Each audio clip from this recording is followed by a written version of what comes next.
नमस्कार, आप देख रहे हैं सलील संदेश और मैं हूं आपके साथ अश्विनी। बुलेटिन की शुरुआत करते हैं कुछ खास खबरों के साथ। उज्जैनी महाकालेश्वर हिंदू रक्षा दल के राष्ट्रीय अध्यक्ष पवन सोलंकी ने सुप्रीम कोर्ट के न्यायमूर्ति जस्टिस विजय बिश्नोई का साफा पहनाकर स्वागत किया और उन्हें गुलदस्ता भेंट कर सम्मानित किया। इस अवसर पर पवन सोलंकी ने कहा कि वे न्यायमूर्ति विजय बिश्नोई के प्रत्येक फैसले की दिल से प्रशंसा और सम्मान करते हैं।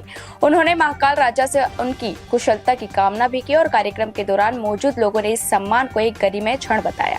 SBI ने अपने CSR कार्यक्रम के तहत मध्य प्रदेश में स्वास्थ्य सेवाओं को मजबूत करने के लिए कार्डियक केयर एम्बुलेंस और मोबाइल कैंसर डिटेक्शन बस की सौगात दी। इस पहल का उद्देश्य ग्रामीण और दूरस्थ क्षेत्रों तक आधुनिक स्वास्थ्य सुविधाएं पहुंचाना है।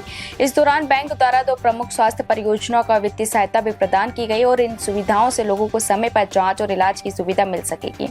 इससे हजारों जरूरतमंद मरीजों को सीधा लाभ मिलने की उम्मीद है। भीलवाड़ा दौरे पर पहुंचे वित्त आयोग अध्यक्ष अरुण चतुर्वेदी ने केंद्र सरकार के 12 साल पूरे होने पर आयोजित जिला स्तरीय प्रदर्शनी का निरीक्षण किया।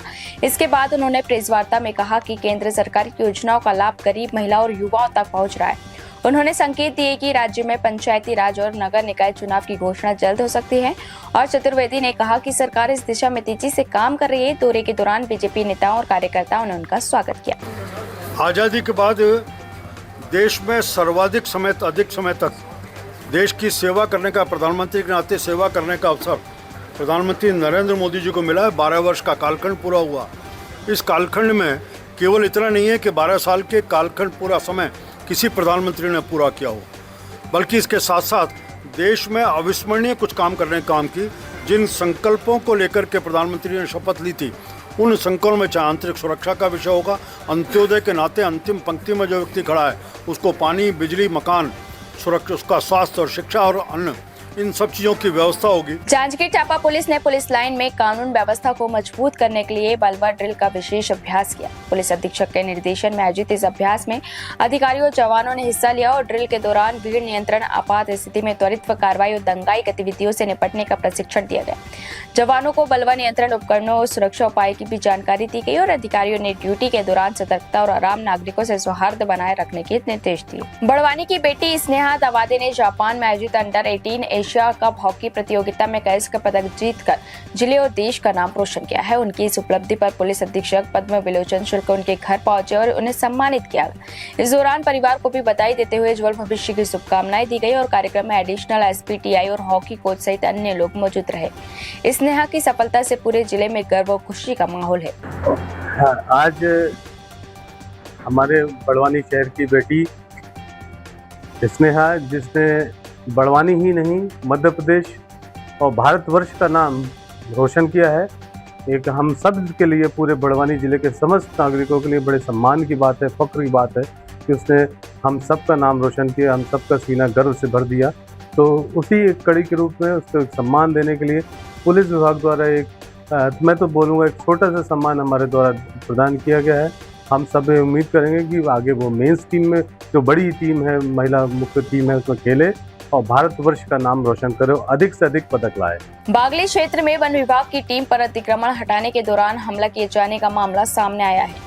जानकारी के अनुसार जिंजबानी रेंज की सब रेंज कमलापुर के अंतर्गत भील आमला के जंगल में वन विभाग की टीम अतिक्रमण हटाने के लिए बुलडोजर लेकर पहुंची तो इसी दौरान अतिक्रमणकारियों ने कार्रवाई का विरोध करते हुए वन विभाग की टीम पर अचानक पथराव और लाठी डंडों से हमला कर दिया। घटना में कुछ कर्मचारियों के घायल होने की सूचना है, जबकि मौके पर मौजूद वाहनों और बुलडोजर में भी तोड़फोड़ की गई है।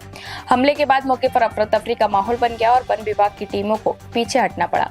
मामले की सूचना पर अतिरिक्त बल बुलाया गया और स्थिति पर नियंत्रण के प्रयास किए जा रहे हैं। फिलहाल पूरे मामले की जांच की जा रही है। सागर जिले की देवरी थाना क्षेत्र में एक सनसनीखेज मामला सामने आया है, जहां युवक ने अपने ही अपहरण की झूठी साजिश रचकर पिता से 2 लाख रुपए की फिरौती मांग ली। पुलिस ने 24 घंटे के अंदर मामले का खुलासा करते हुए 4 आरोपियों को गिरफ्तार कर लिया, जबकि एक आरोपी फरार है। पुलिस जांच में सामने आया कि आरोपी गांजा तस्करी में हुए नुकसान की भरपाई के लिए ये पूरा प्लान बनाया गया था और आरोपियों ने पिता को कॉल कर फिरौती मांगी थी, लेकिन पुलिस की सतर्कता और पूरी साजिश उजागर हो गई। पुलिस ने ऑल्टो कार और मोबाइल फोन समेत कई साक्ष्य जब्त किए हैं और फरार आरोपी की तलाश जारी है। मामला है कि यहाँ से एक बच्चा है जो डोंगर सलैया का रहने वाला है, पवन जाटव, जो अपने घर से 9 तारीख को जन्मदिन की पार्टी में, दोस्तों की जन्मदिन की पार्टी में सागर जा रहा हूँ कहकर चला गया था, लेकिन ये घर वापस नहीं आया। जब वापस नहीं आया तो उसका एक फ़ोन बंद आ रहा था किंतु एक नंबर है जिससे इसके पिताजी को फ़ोन बार बार आने लगे फिरौती के लिए कि 2 लाख रुपये तुम्हारा बच्चा हमारे कब्जे में है और 2 लाख रुपये दो, अन्यथा आपके बच्चे की हत्या कर फेंक दिया जाएगा। मुरादाबाद एमडीए ने शहर में अवैध निर्माणों के खिलाफ सख्त कार्रवाई शुरू कर दी है और उपाध्यक्ष अनुभव सिंह के निर्देश पर प्राधिकरण की टीम ने 2 बड़े अवैध निर्माण कार्यों को सील किया है। कार्रवाई के दौरान नागेंद्र सिंह द्वारा लगभग 7000 वर्ग मीटर क्षेत्र में बिना स्वीकृत मानचित्र के कराए जा रहे निर्माण को सील किया गया। वहीं थाना मझोला क्षेत्र में पंकज सक्सेना द्वारा करीब 70 वर्ग मीटर क्षेत्रफल में बिना प्राधिकरण की अनुमति के किए जा रहे निर्माण पर भी कार्रवाई की गई। एमडीए अधिकारियों ने स्पष्ट किया कि बिना मानचित्र स्वीकृति या नियमों के विरुद्ध किए जाने वाले निर्माण किसी भी स्थिति में बर्दाश्त नहीं किए जाएंगे और प्राधिकरण द्वारा अब आगे भी लगातार निरीक्षण अभियान चलाकर अवैध निर्माणों के खिलाफ कार्रवाई जारी रहेगी। देखिए, मुरादाबाद विकास प्राधिकरण मुरादाबाद को सुनियोजित रूप से विकसित करने के लिए प्रतिबद्ध है।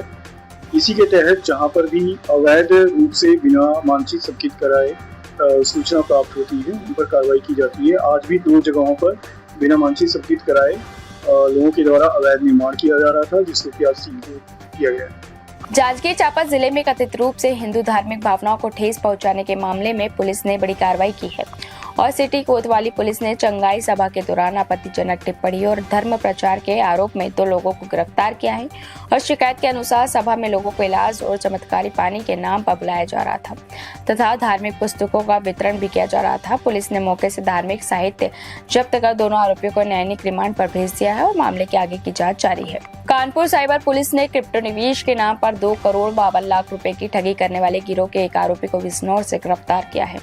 पीड़ित यूनियन बैंक ऑफ इंडिया के retired deputy general manager Anil Singh है, जिन्होंने निवेश के लिए 1 करोड़ 98 लाख रुपए का लोन भी लिया था। पुलिस के अनुसार आरोपी विपिन कुमार के खाते से करीब 45 लाख रुपए का लेन देन हुआ है।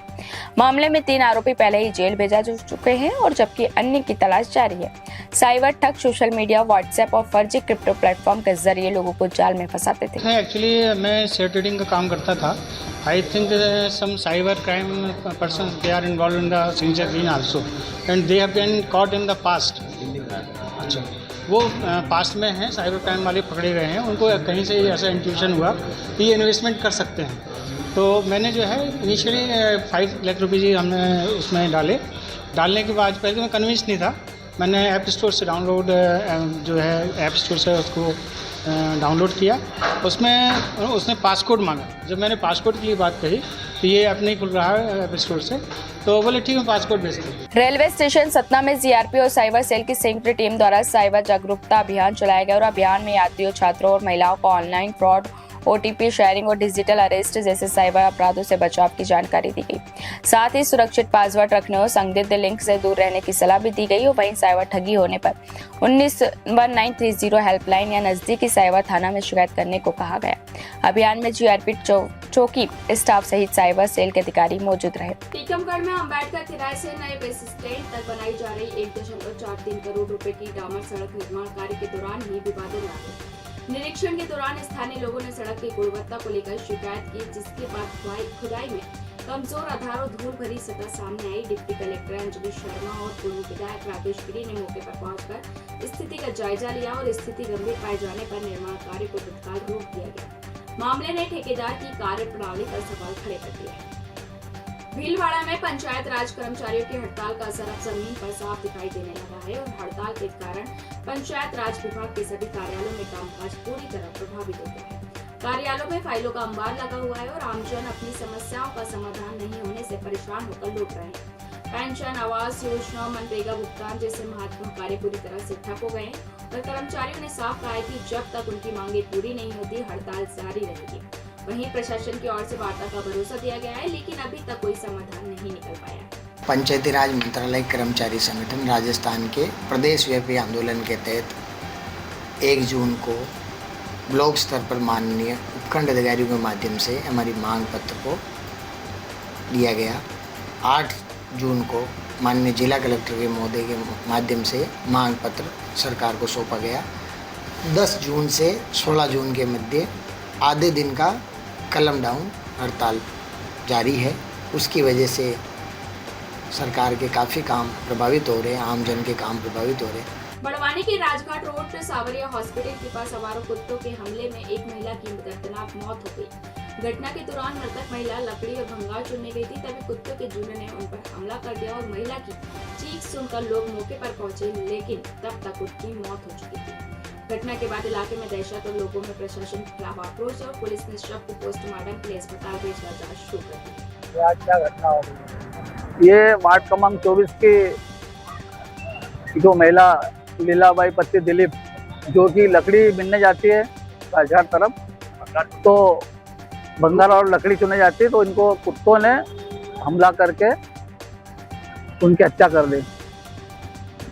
उनके परिजन और वार्डवासी आए हैं, इनका पोस्टमार्टम सुबह किया जाएगा और इनके परिजनों को सुपुर्द किया जाएगा।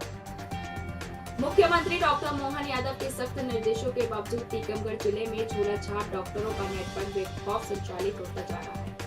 जिला मुख्यालय के पास स्थित पट्टा गांव में एक कथित बंगाली डॉक्टर पिछले 32 सालों से इलाज कर रहा है, जिस पर ग्रामीणों की जान से खिलवाड़ करने के आरोप लग रहे हैं। ग्रामीणों का कहना है कि बिना डिग्री और मान्यता के मरीजों को दवाइयां और इंजेक्शन दिए जा रहे हैं। वहीं स्वास्थ्य विभाग कार्रवाई के बजाय जांच का आश्वासन देता हुआ नजर आ रहा है। ऐसे में सवाल उठ रहा है कि आखिर झोला छाप डॉक्टरों पर शिकंजा कब कसेगा और किसी अनहोनी की जिम्मेदारी किसकी होगी? देख रहे हैं, अब आपके द्वारा भी बताया गया तो देख रहे हैं, टीम बना के जांच करवा लेंगे। कब तक कार्रवाई होगी वैसे सर? टीम बना के जांच करके जितनी जल्दी से जल्दी होगी कार्रवाई करने की कोशिश। 2 दिन पहले जो आपने फोन पे आश्वासन दिया उसमें क्या? 32 साल हो गई। आप इलाज कहाँ से हैं? आप रहने वाले कहाँ के हैं? कलकत्ता के। यहाँ क्यों कर रहे हैं इलाज? टीकमगढ़ में इलाज क्यों कर रहे हैं? कलकत्ता समय भारत में कोई भी जगह कर सकता हूँ, तो भारत करना। हम लोग यहाँ लोकल में दिखा लेते हैं, आसपास ग्राम में डॉक्टर रहते हैं, उनसे दिखा लेते हैं। तो हम उनकी मजबूरी के शहर थोड़ा दूर पड़ता है और टैक्सी से जाना पड़ता है। अस्पताल जब दिखाते हैं एक दिन पूरा हम लोगों की भीड़-भाड़ में ख़त्म हो जाता है, इसलिए हम लोग इस लोकल में दिखा देते हैं। बगैर लाइसेंस के कई ग्रामों में अलग अलग जगहों पर मेडिकल उनके स्थापित हैं, क्लिनिक स्थापित हैं और निरंतर घटनाएं भी हो रही हैं। बीच में प्रदेश गवर्नमेंट के द्वारा भी पत्र जारी किया गया था कि इनकी जानकारी एकत्रित कर उन पर कार्रवाई करना चाहिए जो दोषी हैं। और मेरा मानना है कि बार बार यह मुद्दा भी उठता है लेकिन उस पर कार्रवाई नहीं होती है। तो या तो अधिकारियों के सहमति से वो चल रहे हैं या फिर किसी नेताओं के, सत्ता पक्ष के नेताओं के सहयोग से वो चल रहा है। मेरा मानना है कि ग्रामीण क्षेत्र के जो लोग हैं बेचारे वह स्वास्थ्य विभाग में की दृष्टि से उतनी जानकारी नहीं रखते हैं। फिलहाल के लिए इस बुलेटिन में इतना ही। मुझे दीजिए इजाजत। नमस्कार।